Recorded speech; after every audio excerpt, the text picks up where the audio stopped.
नाशिकच्या मानुरी गावात जागतिक मृदा दिनानिमित्त वॉटरशेड ऑर्गनायझेशन ट्रस्ट आणि गोदरेज ॲग्रोवेट यांच्या अर्थसहाय्यानं पाणी कारभारी प्रकल्प अंतर्गत कृषी मार्गदर्शन कार्यक्रमाचं आयोजन करण्यात आले।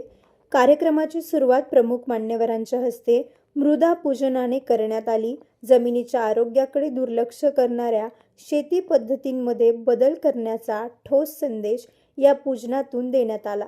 यानंतर संतोष शिरसाट यांनी शेतकऱ्यांना मातीची सुपीकता आणि पोषक तत्व व्यवस्थापनाविषयी सविस्तर मार्गदर्शन केले। कंपन्यात सगळं बनतं, कंपन्यामध्ये सगळं बनतं, अन्न बनतं का नाही बनत, कारण ते अन्न बनवायला त्यांना कच्चा माल शेतीतून घ्यावा लागतो। केचप बनतो पण त्यामध्ये वावरातून घ्यावं लागते। हॅलो, खरं आहे की नाही? तुम्ही काही बनवा, शेवटी कच्च्या मालाची फॅक्टरी पुढे आपलं शेत, आपलं वावर, आणि त्या वावरात कशामुळे बनतं ते माती जर सतत असेल तर आज शेतकऱ्याच्या पाठीमागे जे काही दुष्टचक्र आणि मग शेतीची वाया का झाली, शेतीत तो वर्ग आहे त्याला शेती कशी करावी तुम्ही म्हणाला तू आम्हाला शिकवणार काय शेती करायची। माझ्याकडे मागच्या वर्षी 5,000 कॅरेट घेता आम्हाला तुम्हाला शेती दिसत नाही, ते मायक्रोस्कोप खाली दिसतात 900 कोटी जीवाणू, आणि हे जीवाणू जोपर्यंत या मातीत आहे तोपर्यंत ही माती जिवंत आहे।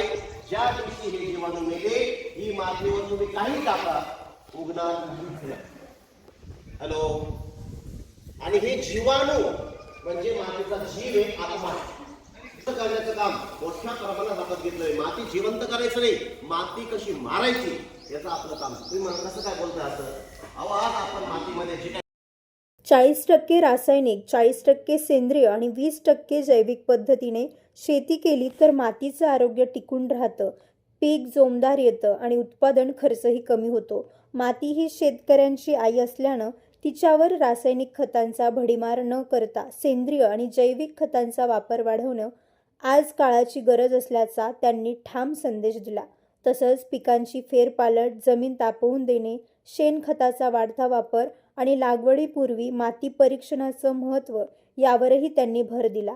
माती तपासणीतून जमिनीतील अन्नद्रव्यांची कमतरता किंवा जास्ती समजते आणि त्यानुसार पिकांना अचूक खत व्यवस्थापन करणे सोपे जाते, असंही त्यांनी स्पष्ट केलं।